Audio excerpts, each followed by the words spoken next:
Казвам се Стефан Кьосев и от около 15 години се занимавам с земеделие. Имам 13 декара лозя, около 35 декара лавандула и 10 декара орехи, бадеми, шамфастъци, арония и други неща. В момента плантацията ми е конвенционална и в бъдеще сериозно се замислям да поне някои неща да ги направя биологични, защото това е бъдещето. Колкото се може по-екологични и природосъобразни храни и напитки, това е бъдещето и всеки трябва да помисли в тази насока. Освен това, най-вече, че община Брезово е първата община в България, която е защитила марката на биологично чиста община. И в момента се разработва един проект, който е изключително перспективен и добър за биоземеделие с марката Биобрезово, което ако стане както е замислено, ще доведе много до, освен мен и много други хора желаящи за самата община да бъдат доста... Много е перспективно това начинание. Много ми харесва, особено съм доволен, че ще има консултативен център по биоземеделие, който освен, че ще се опитва да налага тази марка, ще помага много на земеделците, особено в частта на документацията, която е изключително много сложна и не всеки успява да се оправя с нея. А тези момичета, консултантите там, които ще са, точно ще се занимават с тези неща и ще бъдат на земеделците на разположение. Аз лично съм много доволен от обученията, които проведохме с този проект, защото много неща, които лично за мен в личен план до сега не съм се справил. Например, борбата с въшките по черешата. Миналата година опитах какво ли не, всякакви методи и не можах да изкореня въпроса. Тази година получих безценна информация от водещите, от лекторите, които ще ми помогнат за белокрилката, за въшките, говоря конкретно, и за други неща, които да се преборят по биологичен начин. Какво ще кажете за другите земеделски производители от района и от България? Има доста дребни, има и доста безработни, които може би това е една много сериозна ниша, която да се включат, но това е бъдещето. Биоземеделието и частност природосъобразния начин на живот и трябва да вървим в тази насока. Дали искаме или не, най-малкото Европейския съюз ще ни принуди по един или друг начин да вървим, но и без принуда това е перспективата, това е бъдещето. И трябва да се стремим към този начин на живот. В името на нас, на децата ни, на бъдещите поколения. Казвам се Николай Вълков, работя за Сърнегор Агро. Идеята ни е да направим в близко бъдеще биоземеделие в район, който определено не е много подходящ за земеделие, така че ще бъде предизвикателство. Тук земеделието е много далече от химията и това е добра предпоставка да се случи биоземеделието както трябва. По образование съм агроном, магистър по пчеларство. Биоземеделието ме интересува от доста време и в общи линии до момента това, което правим, може да се каже, че му липсва само сертификацията. Елено мислим в тази посока, бъдещето ще покаже. Ти присъства на някои от нашите обучения. Какво ще си вземеш от тях? Всяко едно обучение винаги дава нещо, което или човек не се е замислил, или просто не е бил стигнал до това, което му трябва в информацията и определено контакти с другите земеделци от района, с обучаващите, бъдещите идеи за консултантски център и нещата, които могат да се случат още в Брезово, са много добър вариант. Идеята за марка Биобрезово и биоземеделието в района на Брезово, на община Брезово, е определено много добра идея, която ще подпомогне земеделците в района. Какво е биоземеделието за теб? За мен биоземеделието в повечето части на страната е една утопия. Не може да имате съседи, които пръскат през ден и вие да правите биоземеделие. За биоземеделие ви трябва район, който поне 2-3 хиляди декара не се отглеждат конвенционално. Или поне отглеждат се конвенционално, но не се пръскат жестоко. Какъвто е района на село Сърнегор и повечето села в община Брезово. Защото с съседи, които пръскат всеки ден, биоземеделие не става. Какво би споделил и какъв съвет би дал на останалите земеделски производители? В принцип, мисля, че идеята на повечето земеделци е малко далеч от земеделието. Те го правят предимно с цел печалба, което не е никак лошо, но много малко от тях мислят за земята и какво остава в нея след всяко едно пръскане, след всяко торене, след всичко, което правят с нея. И проблемът идва от там, че в годините тези неща, химията се трупа, тя не изчезва от днеска за утре. И в общи линии храната, която произвеждаме, колкото и чисто да го правим, пак не е чак толкова чиста.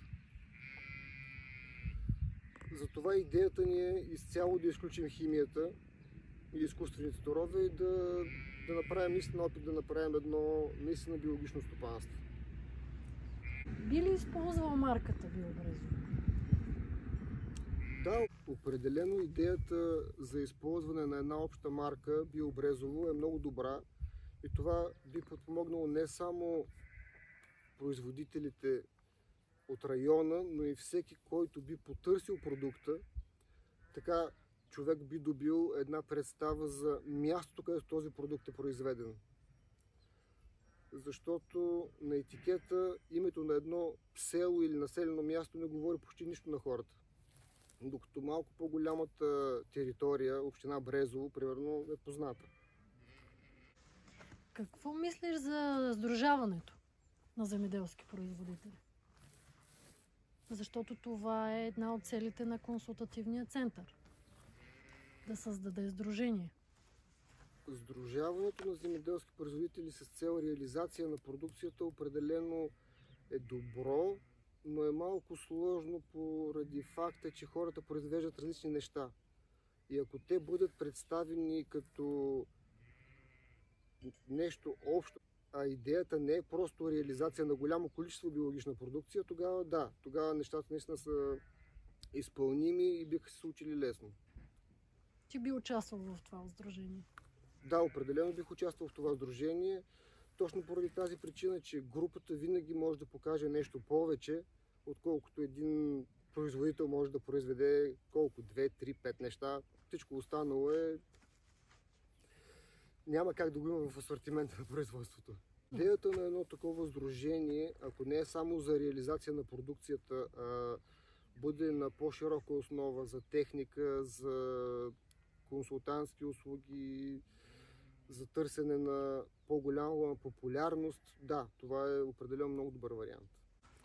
На хората, които се ориентират към използването на поне малко по-чиста храна, на биопродукти, на неща произведени и дошли директно от производителя, а не през няколко прекупвача, бих казал следното нещо.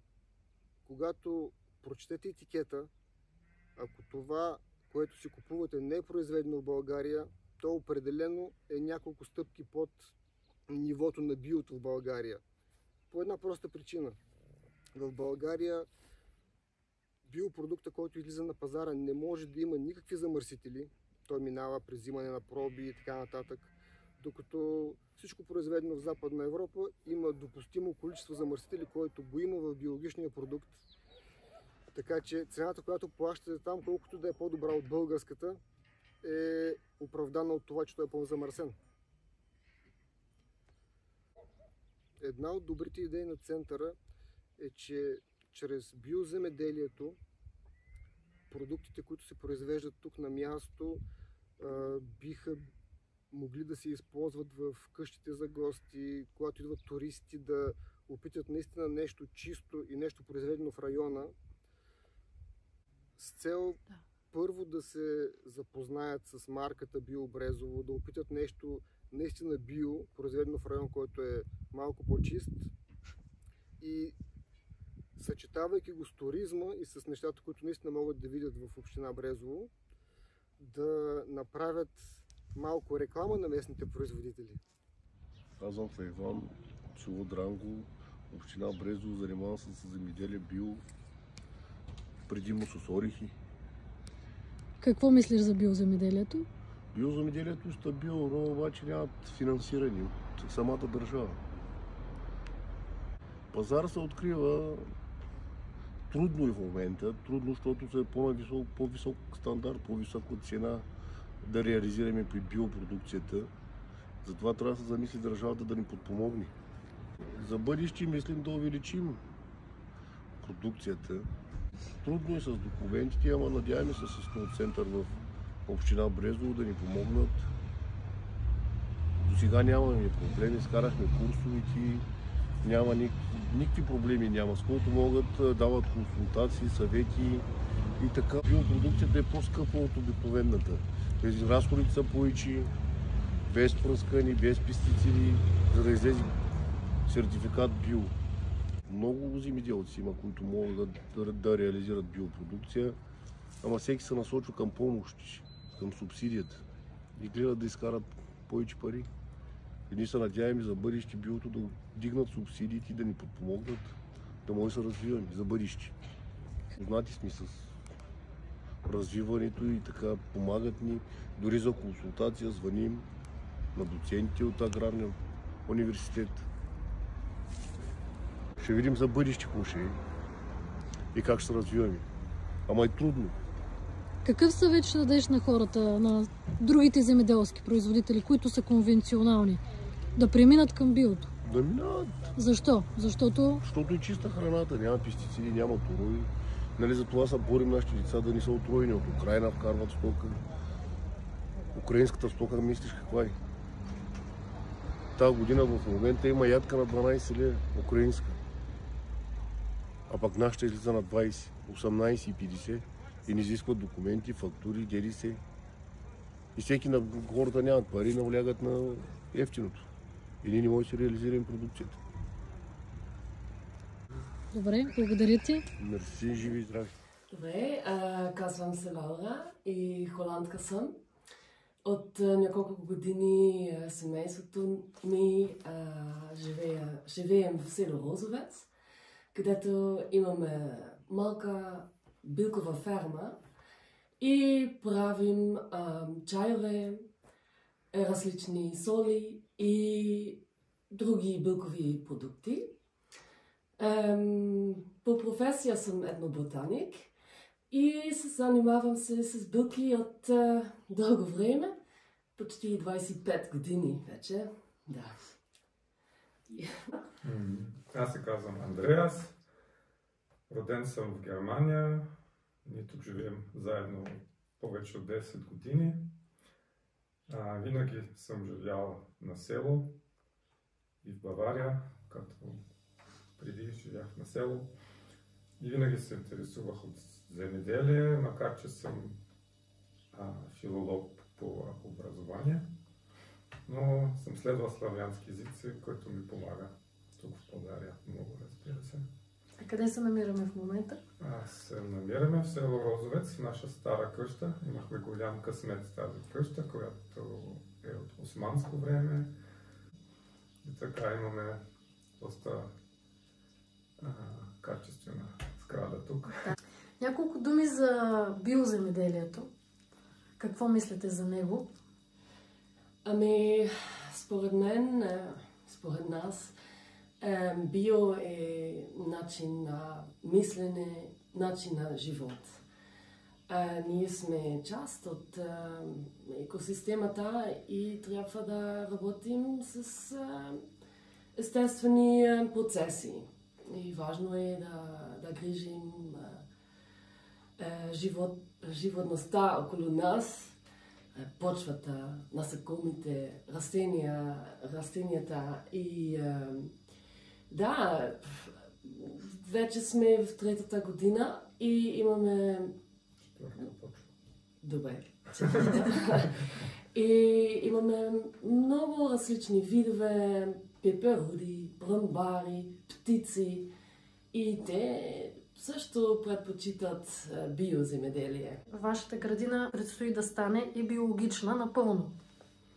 Да, имаме голямо предимство, защото тези ниви, които ползваме, те бяха... Нямаше там някакви дейности от не знам колко десетилетия, никой не е работил там. Всичко беше диво и първоначално всичко беше чисто и районът е чист. Така че имахме предимство с тези земи, които ползваме, но за нас, като Лаура казва, и за мен винаги беше единствен начин, по който искам да се занимавам с производство и земеделие.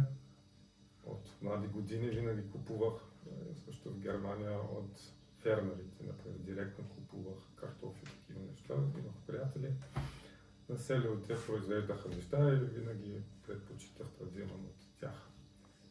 Да, това е начин на живот.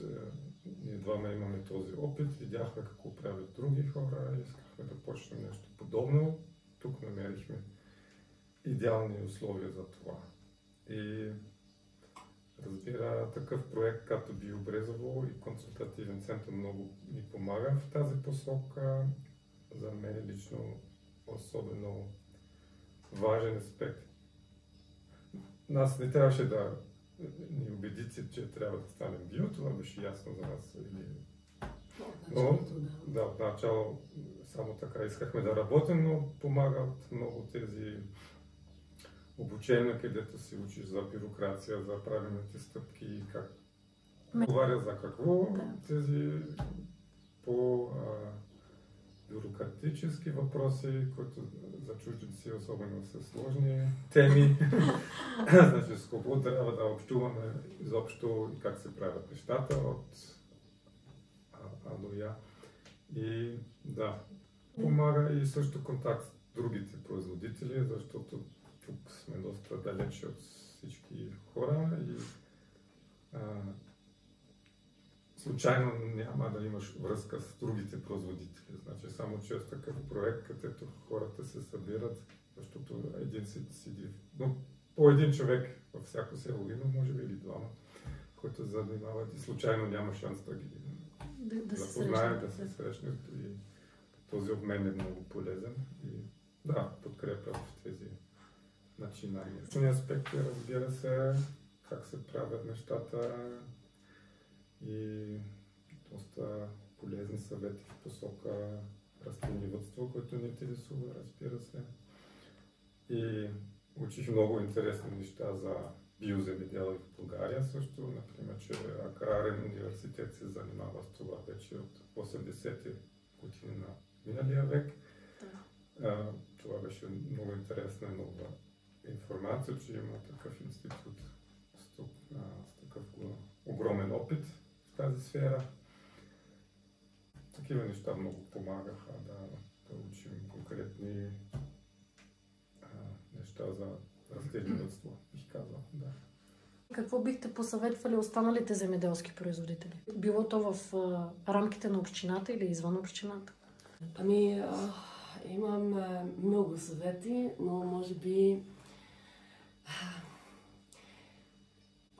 по принцип хора не искат да купят само продукти, но също история.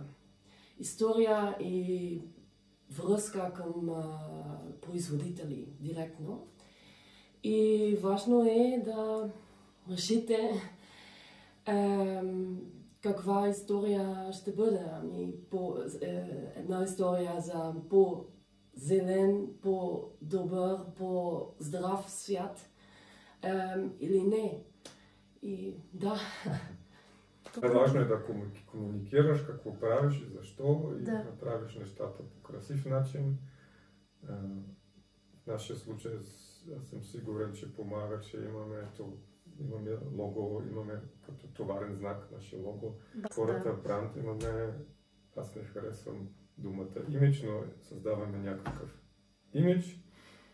И важно е, че имиджът отговаря на реалността, така че аз мога да кажа на хора да заповядайте на наша ферма, ще видите, че всичко е чисто и красиво и наистина правим нещата така, както казваме на пазара, например. И на по-конкретен план бих казал, ако някой почва съвсем отново, например, като ние дойдохме и нямахме много. Само имахме идея, но реалността още не познавахме тогава, преди 10 години. Това е може би по-лесно за хората тук от България, те знаят как вървят нещата. Много важно е да мислиш каква къща ти трябва, какви сгради, да избираш имот, който вече отговаря на твоята идея, не да добавиш постоянно, както ние. Да, защото няма много време за тези неща. Администрация, бюрокрация, ако трябва да работим... Да произвеждаш. Да. Всъщност работата е да произвеждаш. Да, и вземе много време. Нали? Много ароматен чай си в господин Кунц. Страхотен е. И ние го ползваме. Ако можехте да помиришете този чай, той е страхотен. Може би, мисля, че в момента имаме като цяло сериозни проблеми в света, нали? Околната среда и климатична климата проблеми и трябва да мислиш отвън старите рамки, нали? И да бъде по-креативни и адаптирани, правиш иновации, тези неща. И важно е, да. Да, хубаво е тук да кажа и аз, че вече вие направихте един такъв продукт, иновативен продукт от община Брезово, в смисъл в колаборация с друг земеделски производител. И всеки, който желае, може да види вашите продукти в вашия уебсайт. Може да го кажете кой е. hamzaherbs.com. Добре. Благодаря ви много. Бъдете здрави. Казвам се Мария Зайкова. От град Брезово съм и съм животновъд. Бяхме на обученията, които се проведаха във връзка с Биобрезово, програмата. Много сме доволни от нещата, които чухме. Научихме достатъчно нови неща, които да накарат човек да разчопля мозъка си и да види, че може и по-напред. Момиченцата са много услужливи. Информационният център, който ще бъде построен така или иначе, също ще бъде в полза на всички земеделски и животновъдни ферми, които и производители, които така или иначе имат някакъв интерес. Така че всеки според мен би могъл да се насочи по един или друг начин към биоживотновъдство, биопроизводство въобще по принцип. Още повече, че марката на Биобрезово вече е защитена и е факт, което според мен е основата на цялото бъдеще на държавата ни, защото в края на краищата според мен няма нормален човек, който да иска да се тъпче по някакъв начин с химия. Според мен това е бъдещето. Не заради друго, а заради това, че всеки иска той и децата му да бъдат здрави. Така че всяко нещо, което е измислено от нас и съгласувано после с момичетата, които също според мен, нали, при обучението, което видях, дори да има нещо, което не могат да кажат с точност, знаят точно към кого да се обърнат, за да може да получим адекватна информация. Според мен това е наистина голям напредък и за развитието на общината, което може би... Но това са стъпките. Това са първите стъпки. Сигурно ме трудно на момичетата. както и на нас, защото пък много обвързано става производството по принцип на всичко био. Не е зле като начало да видим кое от всичко като обвързаност можем да съкратим, но като цяло идеята според мен е прекрасна. И би трябвало да има и малко по-широка гласност, за да може повече млад народ да се заинтригува, повече млад народ да се впечатли като цяло, защото младежта според мен иска най-напред да се впечатли. И според мен трябва повече млад народ да се кани, да взема участие и да му се разясняват. Защото като цяло програмата е добра. Смятам, че почти няма отрасъл, който да не може да отговори на тия изисквания. Още повече, че при нас района е беден. Твоето семейство биха ли преминали към биоземеделието? Обмисляте ли го? Бих преминала. Просто при нас нещата са малко по-сложни от гледна точка на това, че всеки един фермер, който е животновъд, знае, че нашата стока не стои на едно място. Тя ходи и пасе, свободно отглеждани са, пасечно ги гледаме, така че аз гледам кози. При тях не може да става въпрос за пасище, което е на едно място. Те ходят навсякъде. Трябва да се види и да се провери точно пасищата, които използваме ние, дали те ще отговорят на това изискване. Да. Мисля си, че няма да бъде толкова много сложно. По-скоро би следвало това, което научих от програмата е, че трябва да намерим откъде да купуваме и армии, които също да бъдат био. Защото това, което пасе козата, със сигурност ще е био. Но това, което ние дадем, трябва да бъде от биопроизводител. Така че има откъде да се започне и ако човек наистина реши. Мисля, че при малко повече напън, пък и всеки един, който има интерес и момиченцата го следят и знаят. Те също биха дали информация кой произвежда примерно биофураж, за да мога аз да се закупя от него. И така следва да си помогнем и едни на други. След като аз купя от биопроизводителя фураж и съм на 100% сигурна, че моето мляко после ще бъде био, но всъщност съм помогнала и на биопроизводителя на фураж. Колко важно е биоземеделието и какво би посъветвала останалите земеделски производители, които са насочени към това нещо, които са тръгнали по този път? Всичко, което е био по принцип, би трябвало да е добро. Това се тръби масово и по телевизори, и по радиа, и навсякъде. Пък и всеки нормален средностатистически човек иска семейството му и децата му да ядат био. Това, що се отнася, какъв съвет ще дам? Чак като съвет не бих искала да дам. Но според мен истината е, че трябва наистина да се събираме, да общуваме, да говорим, едни на други да си даваме кураж. Трябва да се групираме, трябва да правим друг услуги във вид, да, като се започне, може би точно от едно обединение. Точно от едно обединение. Трябва да си защитаваме интересите по някакъв начин, защото на всичкото отгоре програмата е регионална. Ние не сме чак толкова много.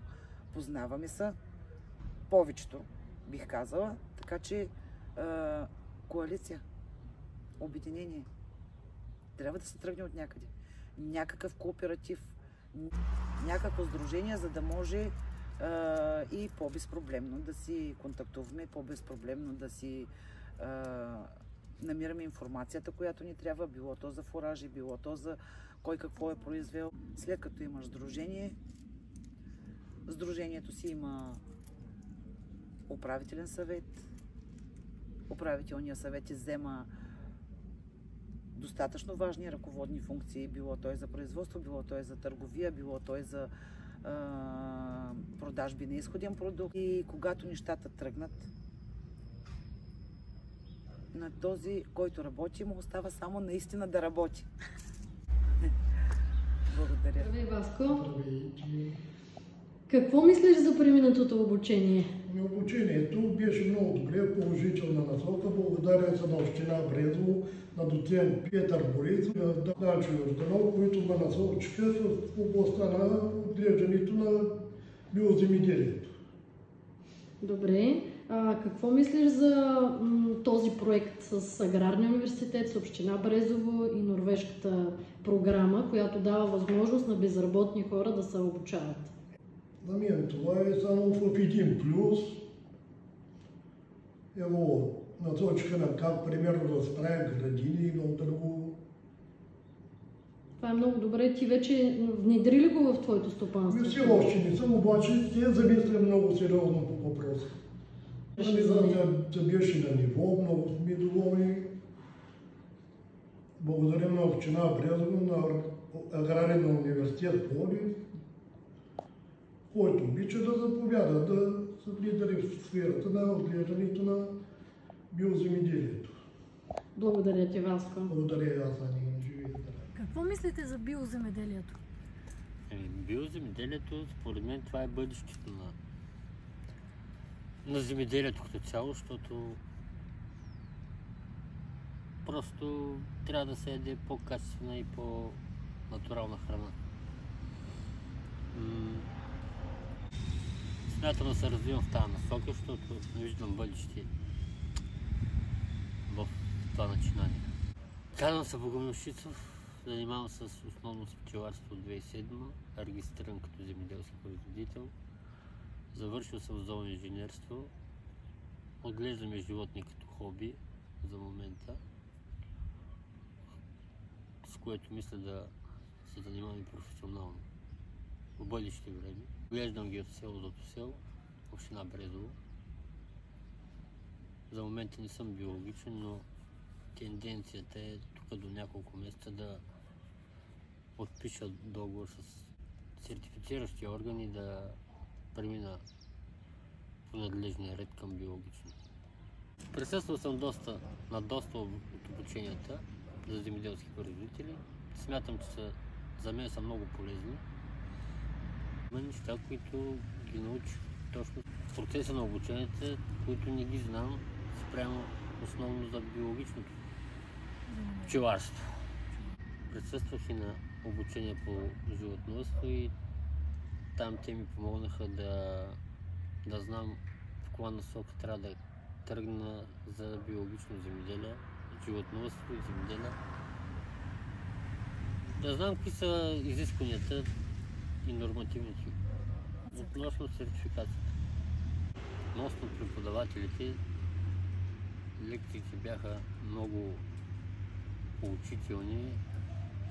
Доцент Карова ми разясни много за нормативната база за биологично пчеларство и за животновъдството. Марката Биобрезово, според мен това е бъдещето. Трябва да се правят повече такива марки и аз бих я закупил и я бих представил на моите продукти в бъдеще време. Нали? Ще има, според мен, реализация. Земята в нашата община е много добра в тази насока, защото тук няма тежка промишленост, няма заводи, които да замърсяват околната среда. Повечето сме в Средногорието, което е благоприятен район за това начинание. Какво би посъветвал останалите земеделски производители? Бих ги посъветвал, че това е начина да се кооперираме, да рекламираме нашата община с тази марка и за мен това е бъдещето за развитието на нашата община и нашия район. За биологичния център смятам, че помага и ще помага на бъдещи и настоящи производители, защото там има много колеги, които се разбират от работата.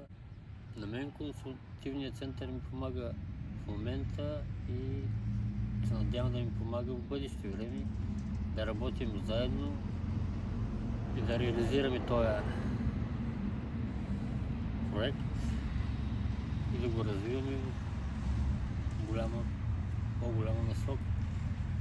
Ние трябва да запазваме земята за бъдещето и за поколенията напред, защото ние ако не я пазим, тя се изтощава.